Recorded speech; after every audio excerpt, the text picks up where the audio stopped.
Bonsoir, je m'appelle Thierry Jarkowski, je suis journaliste à TV Languedoc, un média indépendant qui existe depuis 2012, sans subvention, sur nos fonds propres, ni aide de l'État. Je vous dis bienvenue dans ce qu'on appelle le 8 à la suite, notre rubrique de 8 questions à la suite que l'on pose à un invité, voire plusieurs, sur un sujet social, sociétal, en donnant la parole à celles et ceux qui ne l'ont pas, ou presque, voire jamais. Bienvenue. Ce soir, l'équipe de TV Languedoc s'est déplacée dans le Gard, au nord de Nîmes, afin de rencontrer, avant leur tout premier meeting politique, 3 personnes qui sont à la tête de la première liste de citoyens se présentant aux élections européennes, répondant au nom de Évolution citoyenne. Merci d'accueillir Madame Gwenaëlle Floch et Messieurs Christophe Chalençon et Brice Blazy.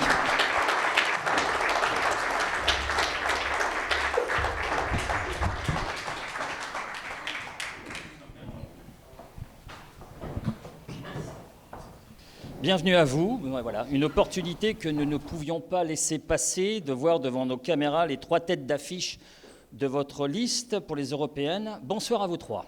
Bonsoir. Alors que vous, Christophe, vous venez du Vaucluse et vous, Brice, de Lyon, vous, Gwen, vous résidez près de Nîmes et êtes seconde sur cette liste. Comment vous vous êtes rencontrés et comment une Gardoise peut se retrouver en seconde place sur une liste ? Eh bien, moi, de mon côté, habitant près de Nîmes, j'ai commencé à faire des manifestations, des assemblées générales dans cette même salle d'ailleurs. Et par ces actions, j'ai commencé à faire des rencontres et à me rapprocher de personnes qui déjà avaient envie de construire, de réfléchir aux actions qu'on pouvait mener, des actions constructives pour avancer, des propositions. Et de fil en aiguille, je me suis rapprochée de gens qui voulaient plus faire des actions politiques. Et voilà, et par des rencontres, on m'a amené à à mettre ma candidature pour les européennes auprès du RIC au départ. On va y revenir justement. Alors vous 3, vous étiez ces derniers temps qu'elle appelle l'organisation du rassemblement, qui a pris l'acronyme du RIC, créant à cette occasion d'ailleurs un conflit de compréhension, en tout cas dans ma tête, mais dans la tête de beaucoup de gens, ce grand mouvement citoyen dans lequel il y avait au tout début les figures médiatiques des Gilets jaunes, à savoir Ingrid, Priscilla, Aïk, Jérôme, Jérémy, ainsi que vous, Christophe. Vous, non, peut-être pas, mais vous, Christophe, vous étiez dans le RIC, et puis vous êtes... L'organisation. Et depuis que vous avez quitté ce mouvement RIC, comme la presque totalité de ces figures historiques, pour quelle raison une telle hémorragie ? Et Gwen, vous avez quitté à votre tour cette organisation du RIC alors que vous y étiez aussi. Pourquoi ?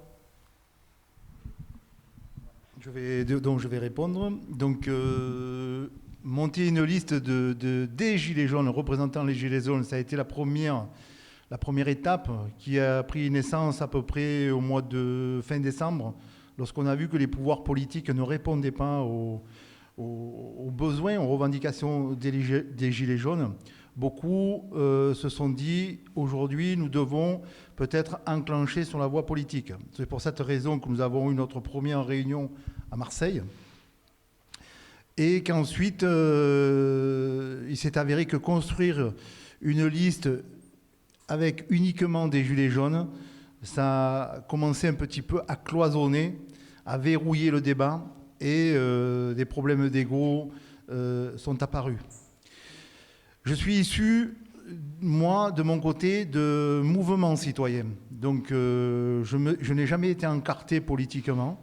Et j'ai pris mon premier ticket le jour où Denis Peyre a créé Nous Citoyens, donc il y a à peu près 5 ans. Nous Citoyens, c'est après Divisé, et c'est à ce moment-là que j'ai rejoint Génération Citoyen, porté par Jean-Marie Cavada, qui est un député européen, ancien journaliste, qui est plutôt placé centre droit. Et donc je me suis trouvé, mais pas dans la percussion qu'avait Denis Peyre au début du mouvement, de ce grand mouvement qui commençait à vraiment prendre de l'ampleur. Et donc, quand ce conflit, ce combat, ces revendications gilets jaunes sont encore présents, puisqu'on arrive à 5 mois de conflit, nous avons décidé, là que j'ai rencontré des gens comme 2 refondations qui nous avaient approchés, notamment Brice, pour essayer de voir, parce qu'eux avaient créé un mouvement en pensant à l'après-Macron déjà, parce qu'ils se sont rendus compte que la politique que menait Macron allait nous amener à un point de rupture de la société. Et donc, ils se sont approchés des nombreux gilets jaunes sans avoir de visage vraiment précis. Ça a été une approche globale du mouvement. Et lorsque nous avons commencé à discuter, à débattre, ils se sont rendus compte que certains avaient déjà une vision très avancée qui rejoignait un peu leurs convictions. Donc, à partir de là, nous avons commencé un travail. Et puis moi, j'avais présenté aux élections législatives, puisque je me suis présenté aux élections législatives sous l'étiquette Génération citoyenne, en présentant les assemblées citoyennes. Donc il y a déjà 2 ans. Mais je ne les ai pas présentées comme ça du jour au lendemain. Les assemblées citoyennes, pour moi, sont l'essence même de la véritable démocratie. Et notamment les porter au niveau des communes, puisque la commune est pour moi la première. Et puis pour beaucoup de personnes qui sont ici dans cette salle, est la première pierre de la grande maison France. Donc on se rend compte aujourd'hui que Macron, suite à son grand débat, s'est rendu compte de ça aussi. Et donc là, hier dans ses propos, il a commencé à remettre en avant un petit peu les maires. Voilà. D'accord. Alors vous étiez dans cette organisation, le RIC, ça je tiens à préciser, puis vous êtes tous partis au fur et à mesure. Oui, non, il y a d'autres gens qui sont encore en piste. Mais nous avons dépassé le fait de dire nous sommes une liste gilets jaunes. Les gens qui sont sur cette liste ce soir sont issus du mouvement social des gilets jaunes, mais n'ont pas la prétention de représenter les gilets jaunes. Donc vous ne vous représentez pas comme le parti des gilets jaunes. Non, nous nous présentons comme un grand mouvement citoyen qui est en train de créer une dynamique tout autour de lui, une spirale vertueuse qui va... Nous n'avons pas de démarche partisane et idéologique. Nous sommes là pour faire un grand rassemblement. Alors pourquoi avoir décidé de créer une liste politique contre la volonté d'une partie des Gilets jaunes qui, au demeurant, ne voulait pas entrer en politique ? Est-ce un moyen pour certains, comme ils disent, de favoriser Macron, comme le prétendent certains Gilets jaunes ? Non, mais je vais me répéter alors, puisque nous ne sommes pas un mouvement représentant les Gilets jaunes. Nous sommes un mouvement citoyen. Je pense que ce grand mouvement citoyen manquait absolument dans le spectre politique, puisque nous avons quand même 50% de citoyens qui ne se rendent plus aux urnes. Donc il y a quand même un malaise en France. Ça veut dire que les partis politiques présents ne représentent pas la totalité des citoyens. Et nous espérons, par cette démarche non partisane et non idéologique, puisque ce sont les citoyens qui vont porter la politique que nous allons mettre en place. Nous avons un programme, une base de programme, mais elle a été faite à partir des réflexions sur les ronds-points. C'est cette analyse que nous avons tirée et que nous allons présenter aux européennes. Mais quand nous demandons voter pour vous, ça veut dire effectivement que ce sont les citoyens qui vont créer la politique, la vision, et nous, élus, parce que si nous nous présentons, c'est pour être élus, nous porterons la voix des citoyens et non, comme le font la majorité des partis, être des VRP de partis politiques.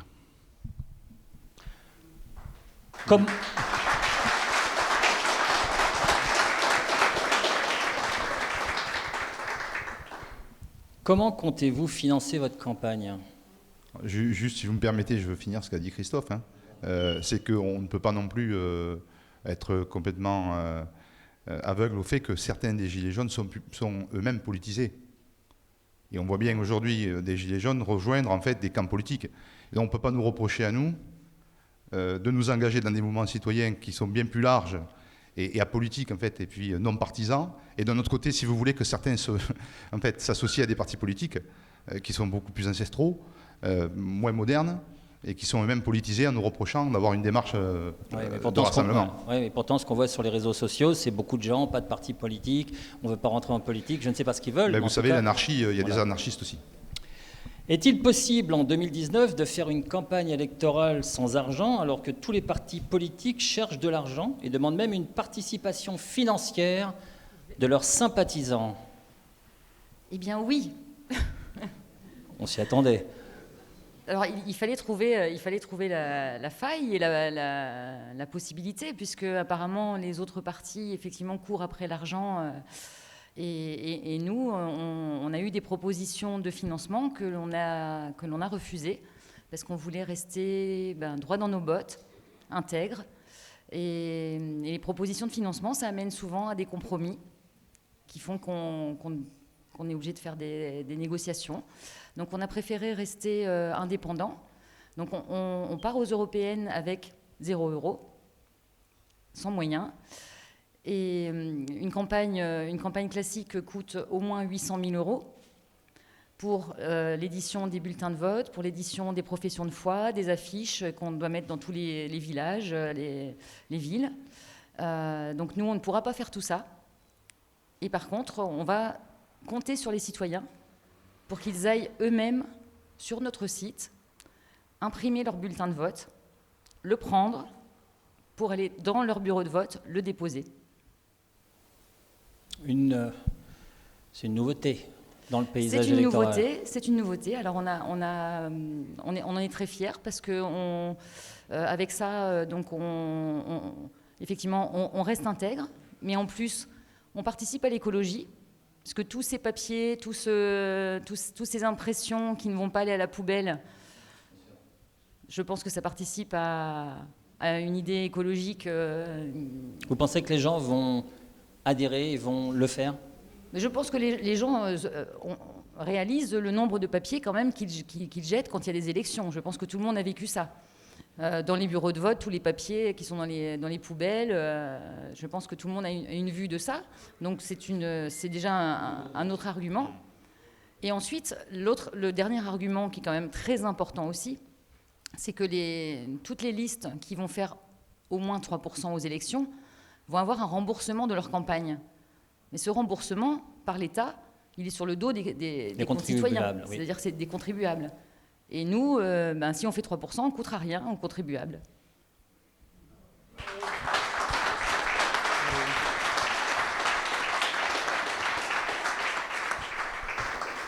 Précision? Oui, je continue, parce qu'il y a encore un argument qui est encore beaucoup plus fort aussi, c'est que nous voulons aller vers le vote électronique. Aujourd'hui, il est inadmissible, au XXIe siècle, avec la force de la technologie, de ne pas pouvoir voter de manière électronique, donc d'éviter de couper, comme on le disait, des centaines de milliers d'arbres, de jeter des millions d'euros dans les poubelles, alors que nos concitoyens, ont parfois la difficulté de finir les fins de mois avec 1 euro et sont à 1,50 € près. Donc cette démarche-là, nous l'enclenchons. Il est vrai qu'elle est risquée, mais je pense qu'elle est très, très novatrice. Et nous allons de ce fait éveiller les consciences. Et je pense, on en parle souvent avec mes amis du Vaucluse qui sont présents là, le vote électronique doit être le devenir de la véritable démocratie. Voilà. C'est-à-dire que vous n'avez pas encore d'argent, mais vous ne le dépensez pas. Ou en tout cas, c'est bien, c'est pratique. Après, nous sommes, je pense, parce que nous sommes allés très très vite dans la construction de ce mouvement, dont notre association Évolution Citoyenne, le parti politique est déposé, enregistré, et puis l'association de financement est elle aussi déposée. Alors on a encore un petit problème majeur, c'est qu'aucune banque, pour le moment, a accepté de nous ouvrir un compte. Donc c'est là qu'on voit un petit peu la difficulté à rentrer dans le spectre politique. Est-ce normal? Mais non, c'est pas normal. Mais nous allons y arriver, ça c'est une obligation, parce que de toute façon, en passant par la Banque de France, nous avons obligatoirement l'ouverture d'un compte. Mais on voit très bien la difficulté aujourd'hui, en 2019, de rentrer dans le spectre politique pour accéder à la véritable démocratie. Très bien. La PQR, la presse quotidienne régionale, et les médias télévisuels locaux et nationaux vous ignorent et ne vous prennent pas au sérieux. Preuve en est pour moi en tout cas, alors que la RAI, la télévision italienne, et la BBC, qu'on ne présente plus, s'intéresse à vous. À 5 semaines des élections, on ne vous voit toujours pas dans les grands médias. Vous n'êtes absolument pas visible sur les télévisions des mainstream, contrairement aux autres têtes de liste des partis politiques établis. Est-ce un choix, une stratégie de n'utiliser que des médias online comme TV Languedoc? Alors, d'abord, c'est un choix, parce que Christophe a été interrogé à plusieurs reprises sur France Info dernièrement. Donc il a eu une couverture médiatique nationale. On a été aussi contacté il y a 48 heures par BFM Télé. Et on leur a dit, écoutez, soit vous venez à nous, soit nous on ne viendra pas à vous parce qu'on ne va pas faire campagne à Paris. Nous, les campagnes, on est obligé de la faire sur le terrain. On est obligé d'aller chercher des colistiers, on est obligé de monter nos structures.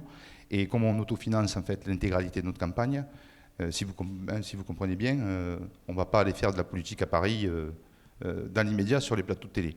Et comprenez bien ce qu'on a fait quand même. On a fait un travail colossal et moi je veux remercier tout le monde, tous les colistiers qui sont présents.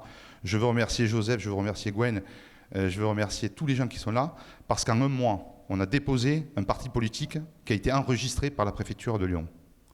On a déposé une association de financement d'un parti politique qui a été enregistrée par la préfecture de Lyon.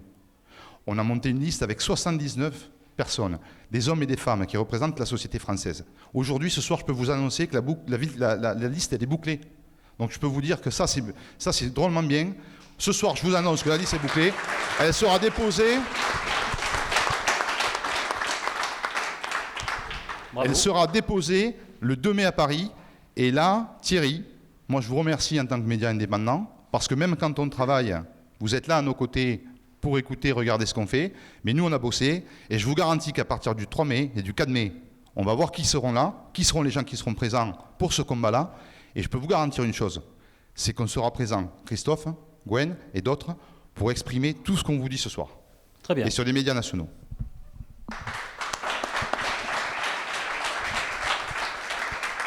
Alors, une question concernant l'Europe. Êtes-vous favorable à une sortie de la France de l'Europe, comme le prônent certains avec le Frexit?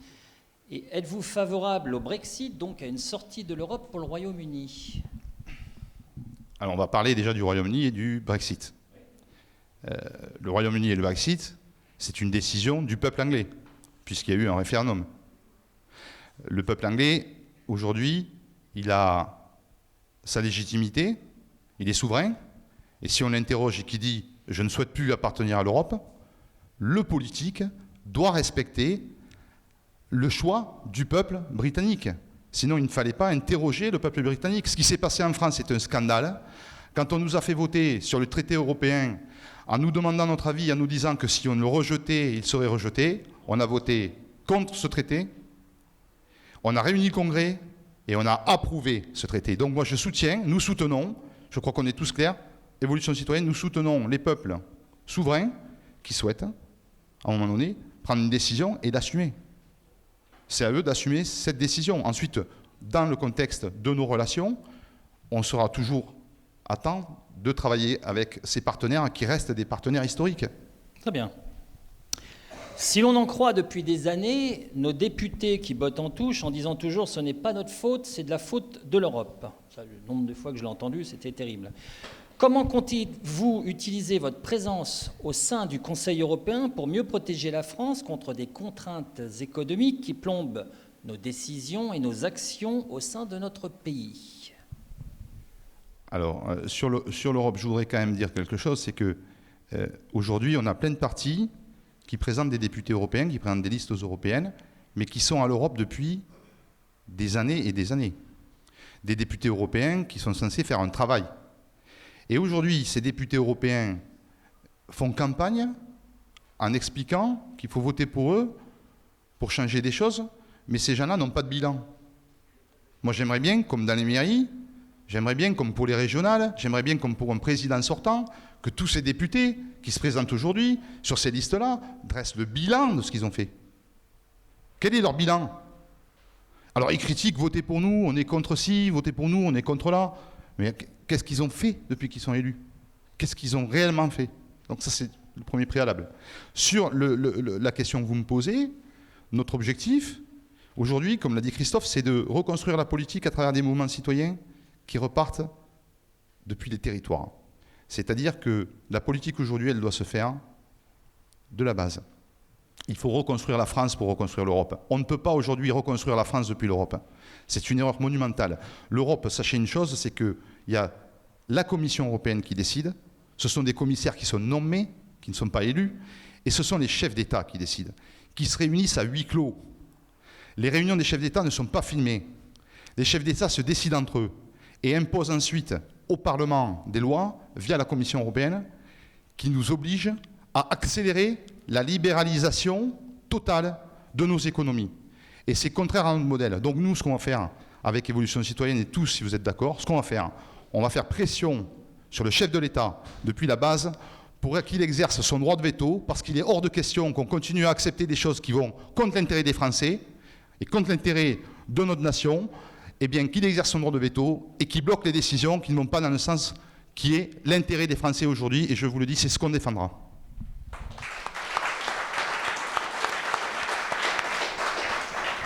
Alors, vous avez dit territoire, une maison, alors je vais reprendre certaines phrases, une maison France Service.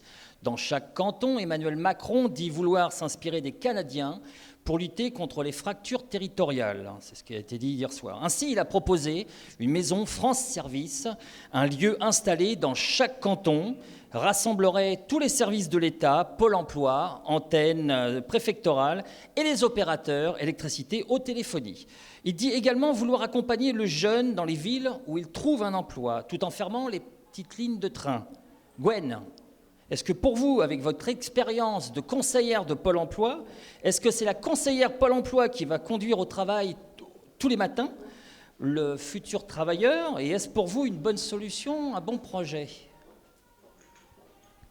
Que la conseillère conduise elle-même Oui, il disait vouloir accompagner le jeune dans les villes où il trouve un emploi, et cela, bien sûr, tout en fermant les petites lignes de train. Je ne vous cache pas que j'y ai déjà pensé. En tant que conseillère Pôle emploi, j'aurais voulu, par moment, aider les jeunes à aller à leur travail parce qu'ils n'avaient pas le permis ou ils n'avaient pas de voiture. Malheureusement, c'est une réalité. La difficulté des jeunes pour aller travailler, c'est soit ils n'ont pas le permis, ils n'ont pas le moyen de se le financer. Voilà. On est dans le direct, voilà.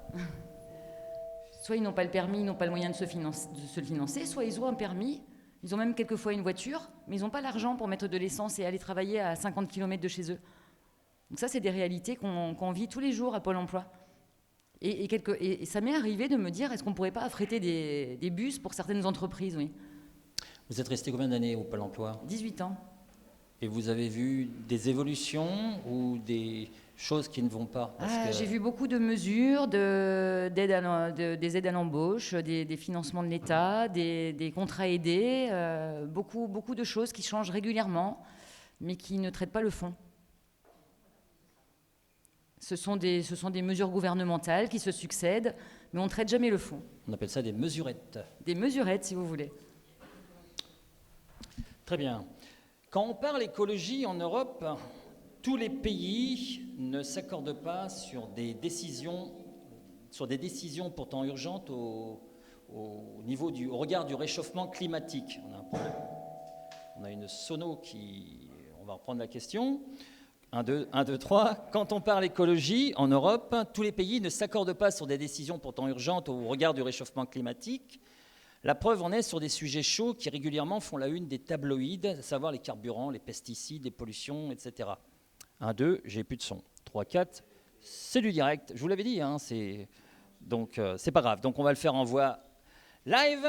2 minutes 30 secondes hier soir sur l'écologie dans le discours d'Emmanuel Macron. Sur le volet climat, Emmanuel Macron a évoqué la création d'un conseil de participation citoyenne, une création, je vous l'avais dit, hein, c'est ambiance, cotillon, on s'amuse. Une création d'une instance chargée de réfléchir à des mesures plus efficaces pour mener à bien la transition écologique, ainsi que la création d'un conseil de défense écologique chargé de s'assurer que l'urgence climatique est au cœur de toutes les décisions politiques. Votre avis sur le fait de ces mesures concrètes, de cette concertation et de ce conseil de défense écologique? Quelles sont vos positions au sein de votre mouvement et que comptez-vous faire, point de vue écologie? Je réponds. Fais attention. 1, 2, 1, 2, 3, c'est bon. Je pense que dans cette salle, chacun est conscient de la catastrophe écologique qui est en train d'avoir lieu. Il est évident que l'écologie passera, je pense, et nous le pensons nombreux ici, par un arrêt de cette course à la mondialisation. Nous devons retrouver, et c'est ce que nous allons défendre, et tout à l'heure vous parliez de territoire, nous devons reconstruire nos territoires. Beaucoup de problèmes cesseront à partir du moment où nous réindustrialiserons la totalité de nos territoires. Il faut absolument que l'on revienne aussi à une agriculture, à une paysannerie, parce que j'aime plus le terme paysan qu'agriculteur. Pour moi, le paysan, il y a le mot pays, donc on a des gens qui sont attachés à leur territoire. Nous devons relancer, et c'est pour ça que nous portons au sein de notre mouvement la TVA 0% sur les produits bio. Pardon ? Et de première nécessité, tu m'as coupé. Je suis un peu lent quand je parle. Donc, redémarrer. La France, ça n'est pas que les métropoles. Le mouvement social qui s'est levé le 17 novembre, c'est en grande partie la ruralité et la proximité des métropoles. Nous devons... La France, c'est ça. La grande maison France, c'est cette ruralité. Les présidents avant Macron, je pense souvent à Chirac, même s'ils ont conduit cette politique qui nous a... Parce que ce n'est pas Macron qui est responsable au bout de 2 ans de la catastrophe. C'est qu'il a donné de l'espoir aux Français. Et cet espoir, il a trahi. Mais un type comme Chirac était très proche. La paysannerie, pour lui, c'est les territoires, ça a une force, ça résonne chez chaque Français. L'artisanat, le petit commerçant, le paysan, tout ça, ce sont des valeurs nobles chez nous, Français. Et l'écologie repassera par la réindustrialisation, mais aussi par le redémarrage, par le soutien à tous ces travailleurs indépendants qui font et qui forment le tissu économique de, je vais le dire encore une fois, des 32 000 communes rurales. Aujourd'hui, ces communes rurales sont désertifiées. Je vous donne un exemple. Il y a 40 ans, dans mon village à Sceaux, 1300 habitants, vous aviez 80 maçons. 80 maçons. Aujourd'hui, ils sont 2. Donc l'Europe, c'est ça. L'Europe, ce sont des gens qui viennent de l'extérieur aussi et qui viennent travailler, qui donc détruisent le tissu économique. C'est pour cette raison que nous voulons une Europe des nations fortes et pas une Europe, parce qu'on nous parle de la mondialisation aussi, on nous parle de la Chine, des États-Unis, qui vont créer un marché au sein de l'Europe. Mais on ne parle pas des nations cannibales. Je parle des nations cannibales parce que ce sont souvent les nations au cœur de l'Europe qui viennent descendre les nations fortes. Nous sommes pour une Europe avec des nations fortes qui vont tirer les nations les plus faibles vers le haut et pas faire ce geste qu'a m'a fait Jean-Marie Cavada et Fred en est témoin.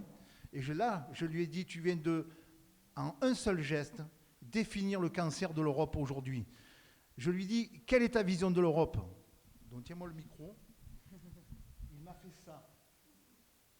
Ça veut dire que les nations fortes doivent venir dans une moyenne. Ça veut dire que nous qui sommes une nation forte, nous descendons. Ce n'est pas le but. Nous voulons des nations puissantes qui tirent les autres vers le bas. Et nous sommes pour vers le haut, pardon. Il y en a qui suivent. Bravo, bravo. Bien vu. Bravo, madame. Et nous ne sommes pas pour sortir de l'Europe, parce que ça n'a pas été, il n'y a pas eu la réponse. Nous sommes pour des nations avec des peuples frères. Nous voulons, comme dans les villages, avec les assemblées citoyennes, il faut arrêter de diviser les gens entre eux. Les assemblées citoyennes vont permettre à tous les citoyens, tout en laissant leurs convictions religieuses, politiques à l'extérieur, de travailler dans un objectif commun, dans un but commun. Parce qu'on a des idées qui sont bonnes à droite, d'autres idées qui sont bonnes à gauche. L'essentiel, c'est de se faire ce grand débat, arrêter de se... Nous sommes tous citoyens français. Et les nations, au sein de l'Europe, nous sommes tous pour une Europe où les nations peuvent s'exprimer et protéger leur peuple. Donc, c'est dans cette démarche-là que nous allons présenter et porter notre projet. On nous a parlé, avec qui allez-vous vous allier au sein de l'Europe? Mais nous pouvons nous allier avec tout le monde. À partir où les valeurs qui sont portées sont des valeurs humanistes et de progrès social. Voilà. Très bien. Un sujet qui fâche et qui divise les Européens. Ne froncez pas les sourcils, je la poserai quand même la question. Quel positionnement comptez-vous avoir au sein de l'Europe concernant l'immigration? Je cite le président. Refonder la politique migratoire pour éviter la migration subie et refonder Schengen, le laxisme des frontières extérieures, tout en offrant l'asile et l'accueil. Tels sont les axes du président. Alors, personnellement, quand je vais voir mes parents sur Paris, aujourd'hui, je trouve que nous sommes dans un état de saturation et on voit aux abords du périphérique de Paris et des grandes villes de nombreuses tentes et des abris et de nombreuses personnes qui dorment dans la rue. Pensez-vous, Brice, Christophe, Gwen, que l'on puisse accueillir dignement ces personnes à l'heure d'aujourd'hui, sans remettre en question le droit d'asile, et d'offrir de la dignité due à ce flux migratoire que l'Europe subit et ne maîtrise pas? Dans le cadre européen actuel, peut-on résoudre les problèmes sociaux, économiques et migratoires à la fois? Alors, je vais faire une introduction sur l'Europe concernant l'immigration, et puis ensuite je laisserai la parole à Christophe sur le sujet. L'introduction que je voudrais vous faire sur l'Europe, quand même, c'est qu'on a souvent tendance à dire l'Europe ne peut rien faire, c'est une passoire, elle ne maîtrise pas l'immigration. Je voudrais quand même vous rappeler que avec la crise qu'on a eue dans le cadre de la guerre en Serbie, l'Europe a organisé rapidement en fait, des camps de réfugiés en accord avec la Turquie. On a payé ça en gros 6 milliards d'euros, mais ça a eu quand même, il y a eu un réel impact de ces accords-là, parce que les flux migratoires qu'on aurait pu avoir en Europe auraient pu être bien plus importants. Bien plus importants. Donc l'Europe, elle peut agir. Ensuite, sur la politique migratoire en tant que telle, je laisse la parole à Christophe qui a une vision très claire du sujet.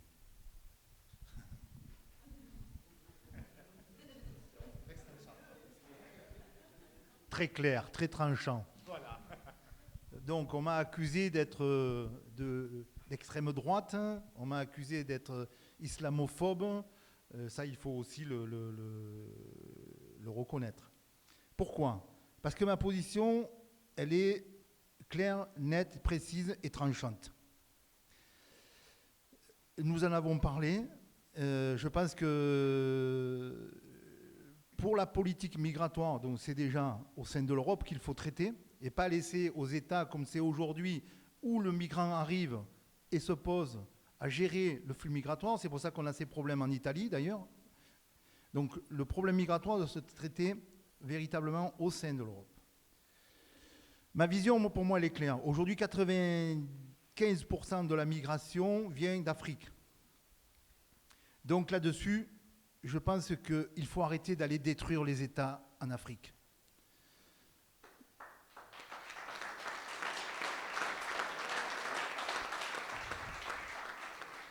J'ai travaillé 10 années en Tunisie. 10 années en Tunisie, ça n'est pas 6 mois. J'avais beaucoup de compagnons tunisiens qui quittaient mon atelier, qui allaient travailler en Libye. Parce qu'en Libye, le revenu était beaucoup plus important. Il faut savoir que Kadhafi avait l'idée de créer comme une Europe, une unité africaine des pays. Il voulait créer une monnaie africaine. Et puis il avait un gros projet, c'était de créer un train qui traversait l'Afrique. Tout ça, c'est sur les papiers. Aujourd'hui, on a un président qui a décidé d'aller détruire la Libye. La Libye, c'était un peu une porte contre la migration, donc il y avait cette protection aussi. Mais il faut surtout se rendre compte que, hélas, je sais que mes propos blessent et on m'a souvent écarté des plateaux à cause de ça, c'est que ce soit l'Europe depuis bientôt des siècles, nous détruisons l'Afrique. Nous détruisons les amorces de ce que nous sommes en train de faire aujourd'hui, la véritable démocratie. Donc ça, il va falloir y mettre un terme, parce que les peuples d'Afrique, l'Afrique est le continent le plus riche sur la planète. Il va falloir permettre aux Africains, à partir de leur matière première, de pouvoir créer, construire, se développer et acquérir la véritable démocratie. À partir de là, je suis persuadé, et c'est pour ça que je soutiens fortement la révolution qui se passe aujourd'hui en Algérie, parce que pour moi, l'Algérie est le miroir de la France. L'Algérie est la France au niveau de l'Afrique.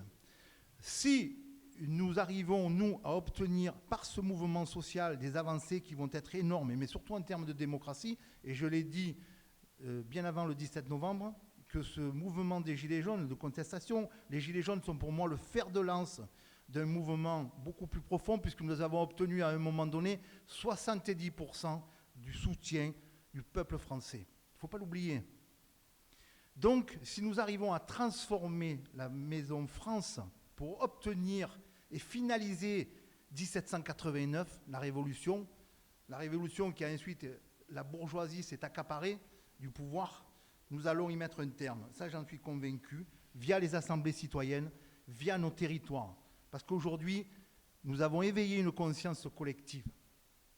Et cette conscience collective, aujourd'hui, est en train de se retourner contre ces gens qui asservissent l'Afrique. Et je suis persuadé que les Africains, parce que j'en connais beaucoup, j'ai beaucoup de compagnons, qui soient tunisiens, d'Afrique du Nord, d'Afrique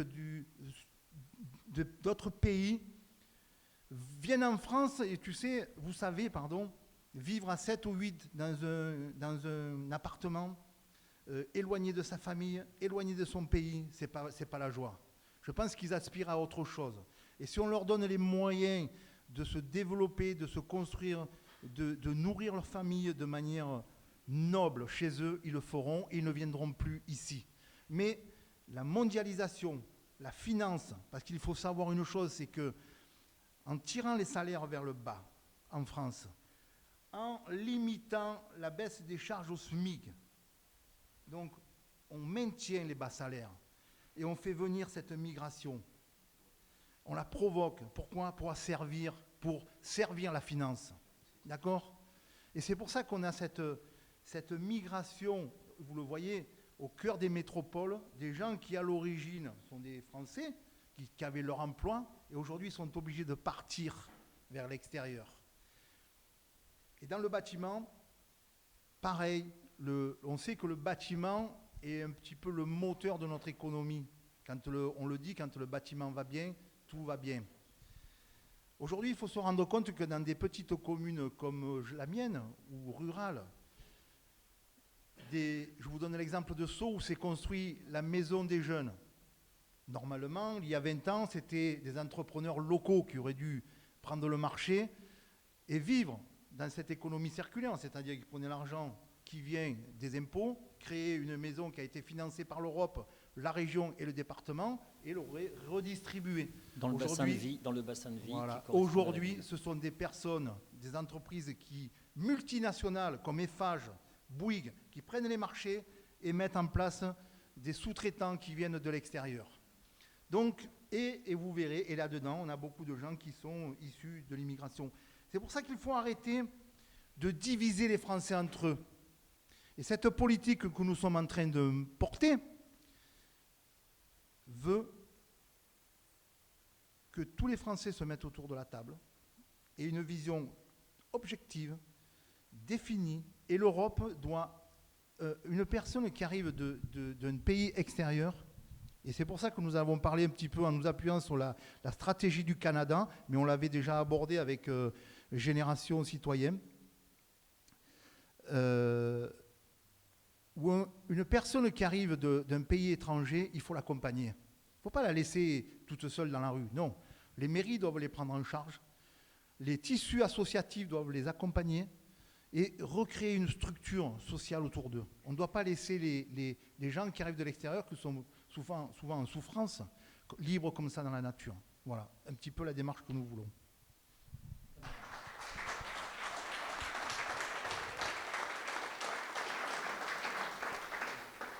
Emmanuel Macron souhaite donner le pouvoir à la CAF de prélever directement sur le compte bancaire des Français les pensions alimentaires qui ne sont pas payées aux conjoints ayant la garde des enfants. Donc, en fin de compte, c'est une mesure qui m'a l'air positive. C'est-à-dire que si on peut reprocher effectivement certaines choses au président, là, c'est une avancée.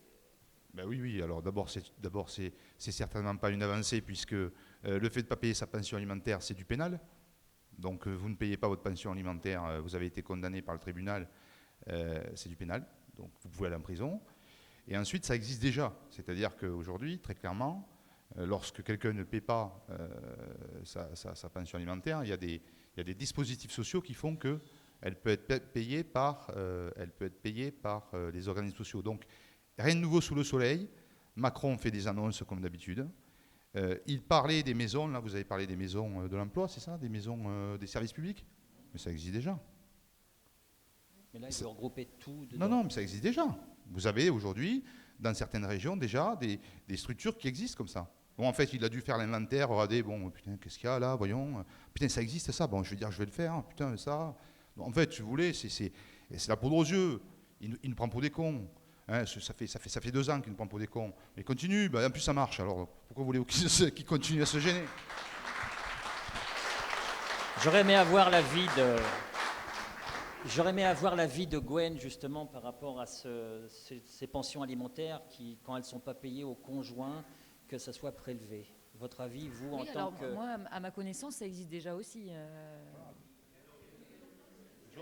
Ça a toujours existé. Après, est-ce qu'il va donner des pouvoirs supplémentaires à la CAF pour intervenir directement? Ça serait éventuellement la petite avancée. La CAF pourra prélever directement sur le compte. Aujourd'hui, un gars qui ne paie pas sa pension alimentaire, c'est un type qui n'est pas solvable, hein, d'accord, et qu'on ne peut pas retrouver, sinon il paye sa pension alimentaire. C'est dispositif législatif en France. Il faut arrêter de nous prendre pour des cons. Voilà. Dernière question, et puis après on va vous laisser, sans se mettre en colère, parce que je sens que ça bouillonne et je sens que je vais me prendre un pain, donc pour ça que j'ai mis 1m50 entre les deux chaises. Non, vous êtes chaud, oui, absolument. J'ai noté que Emmanuel Macron est donc prêt à abandonner l'objectif de 120 000 suppressions de postes de fonctionnaires. Il annonce hier soir vouloir doubler les classes en maternelle et primaire avec 120 000 postes de fonctionnaires en moins. Alors j'ai beau un peu être mauvais en calcul, mais tout en annonçant plus aucune fermeture d'écoles ou d'hôpitaux sans l'accord du maire. De ce fait, est-ce que pour vous, ce seront bientôt les maires qui vont donc se retrouver à soigner et à enseigner dans nos villes et villages, à écouter Monsieur Macron? Bon, j'ai une demande de mes 2 colistiers, c'est de faire court. Je ne sais pas si je vais y arriver. Ça, je sais, c'est notre problème. On est toujours... Moi, il n'y a pas de pub. Je pense qu'il faut arrêter de parler de fonctionnaires dans leur globalité. On sait très bien aujourd'hui que sur nos territoires, dans nos communes rurales, il manque beaucoup de fonctionnaires. Il manque beaucoup de services publics. Donc il faut arrêter de faire un amalgame de ces fonctionnaires. Par contre, est-ce qu'ils sont utilisés à bon escient? Ça, je pense que c'est là que nous devons agir. Parce que je rappelle un sujet important, c'est que Sarkozy, à son époque, a créé les intercommunalités, qui devaient au final travailler sur les bassins de vie. Donc, c'était pour moi la solution, parce que, je vous donne un exemple, sur mon territoire rural, 3 départements, 2 régions, 5 intercommunalités, 30 communes, hein, avec qui nous travaillons tous ensemble. Donc c'est cette strate, parce qu'on a créé les intercommunalités, on a embauché donc des fonctionnaires, on a agrandi les régions qui devaient diminuer aussi le nombre de fonctionnaires, et ça s'avère que ça coûte encore plus d'argent que d'habitude. Donc les départements qui devaient être supprimés par la création des intercommunalités ne l'ont pas été. Donc aujourd'hui, il faut On a créé par contre des doublons, des gens qui font le même travail. Aujourd'hui, il faut repenser, je pense, l'État. On a, avec Refondation, travaillé sur ce sujet-là il y a bientôt 3 semaines, je crois, où on a abordé ce sujet. Redéfinir les véritables strates. La commune est importante. Le citoyen, le premier élu qu'il a envie de rencontrer et pour qui, lui, l'élu important, c'est le maire. Dans la commune, cette structure qui est à la fois sociale aussi, parce que dans les petites communes, c'est presque une famille aussi. Donc c'est important. L'intercommunalité, à mon avis, créée sur les bassins de vie, est aussi, à mon sens, quelque chose d'important. Quoique nous avons aussi, là, à ce niveau-là, des grands sujets, des grands débats lors d'assemblées citoyennes dans le Vaucluse, parce que nous ne partageons pas tous le même avis. Mais il faut, je pense, aujourd'hui, vraiment, j'ai l'habitude d'employer ce terme, aller chercher le clou dans le pneu et pas mettre une rustine sur la chambre à air crevée. Donc, pourquoi les intercommunalités ne fonctionnent pas aujourd'hui? Parce qu'elles ne sont pas calquées sur les bassins de vie. Voilà pourquoi ça ne marche pas. Et qu'on a aujourd'hui des élus qui sont des barons locaux. Ce sont des gens qui, depuis 20 ans, 15 ans, 30 ans, sont dans un système politique. Ils sont là en place, ils ne veulent pas perdre leur pouvoir. Donc, au lieu de créer une unité de territoire, et là, quand Macron en parlait, faire venir l'État sur les cantons hier, ce n'est pas l'État sur les cantons, parce que le canton, plus personne ne sait à quoi il sert. Mais par contre, faire venir l'État sur le bassin de vie, sur l'intercommunalité. Et là, on va avoir quelque chose de très fort. Mais il faut repenser, je pense, la structuration de l'État.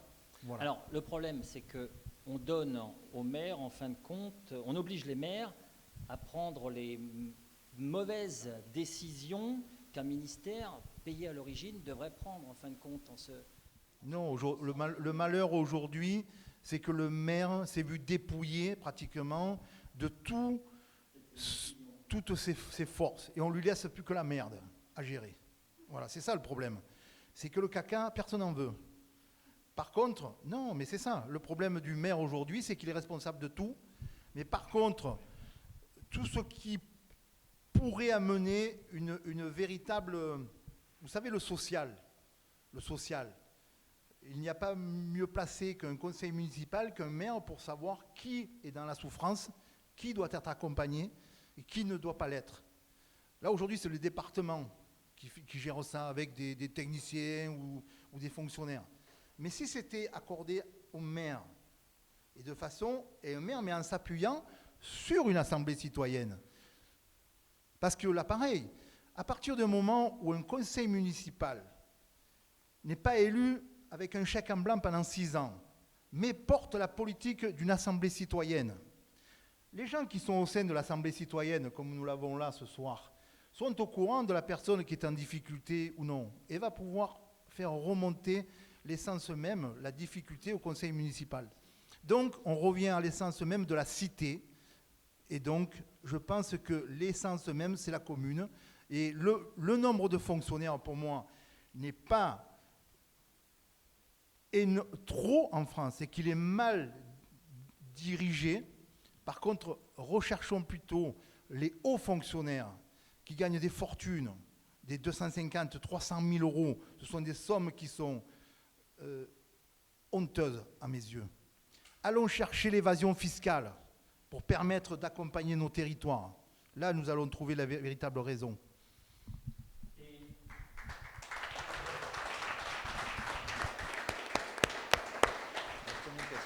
On sent déjà dans votre discours une approche communale pour les élections des maires et en même temps une approche pour les législatives. C'est-à-dire que là, vous visez déjà l'Europe, mais votre discours déjà tient compte des futurs combats qu'il va y avoir jusqu'en 2020. On sent bien votre approche. Vous avez non seulement maîtrisé quelque chose pour aller sur l'Europe, mais votre plan... C'est l'essence même de ce grand mouvement citoyen. Micro. C'est l'essence même de ce grand mouvement. Je ne donne pas le micro. Donnez-lui le micro. Non, mais C'est prévu comme ça, donc D'accord. à un moment donné, on est obligé d'avoir quelques règles entre nous, sinon on ne s'en sort pas. Ça sera notre dernière question. Non, mais ce que j'ai dit en préalable tout à l'heure, et c'était complètement en phase, on est d'accord avec Christophe, on est en phase, je ne prends pas la parole pour contredire ce qu'il dit, mais simplement pour rappeler que ce qu'on s'est dit, c'est que pour reconstruire l'Europe, il fallait reconstruire notre pays. Pour reconstruire notre pays, ce qu'il faut, c'est qu'on reparte de la base. Pour repartir de la base, il faut recréer du lien dans les communes et du lien entre les gens à travers des assemblées citoyennes, et pas que, il y a peut-être d'autres formules aussi. Mais en tout cas, celle-là nous paraît être la bonne. Et il y a à peu près 3 semaines, on s'est rassemblés, et 3 mouvements citoyens ont décidé en commun de créer une plateforme pour les municipales 2020. Et ces 3 mouvements, c'est Évolution citoyenne, donc nous-mêmes, Refondation, qui est un mouvement avec lequel on travaille, des gens sont là d'ailleurs aujourd'hui, et Citoyens de France de Joseph Adamo. Eh bien, ces 3, aujourd'hui, mouvements citoyens se sont regroupés pour mettre en place une plateforme commune dans le cadre des municipales. Et on a déjà des sollicitations pour des candidats qui vont partir aux municipales pour défendre ces idées-là et continuer, en fait, tout le travail qu'on est en train de faire. C'est un scoop.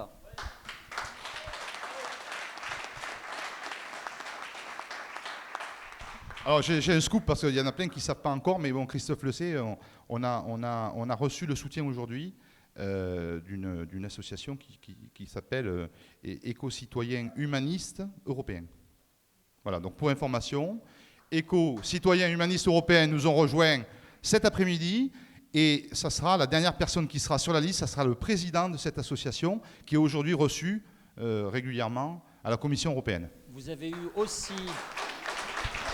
On peut applaudir. Vous avez aussi un célèbre photographe qui a apporté votre soutien sur votre action de ne pas imprimer des bulletins de vote. Oui, alors ça a été une démarche qui n'est pas officielle, mais c'est en se croisant, lui rentrait sur le plateau, moi je le quittais de CNews, où il m'a attrapé, il me cherchait, il m'a attrapé, et il m'a dit je tiens à vous féliciter, parce que déjà vous avez gardé votre calme sur le plateau, des choses que je fais toujours, et pour votre démarche envers l'environnement. Je pense que ce signe va être très fort. C'est-à-dire qu'on se démarque totalement de ce qui est... Et même des gens qui disent porter l'écologie en politique. Pour moi, l'écologie, tous les mouvements doivent porter. Tous les mouvements politiques doivent porter l'écologie. Il ne doit pas y avoir un parti qui porte l'écologie. Mais c'est vrai que là, nous sortons des chemins battus. Voilà.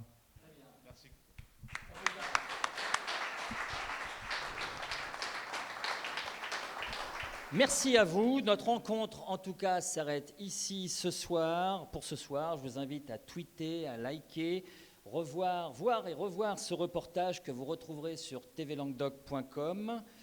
Messieurs, madame, je vous remercie. Je vous souhaite un bon meeting politique ce soir ainsi que... Non, je suis curieux. Et TV Languedoc voulait savoir exactement ce que vous aviez exactement dans votre escarcelle. Pour vous... Du cœur et des tripes. Bon, c'est très bien. Voilà. Merci à vous. À bientôt. Merci de votre présence.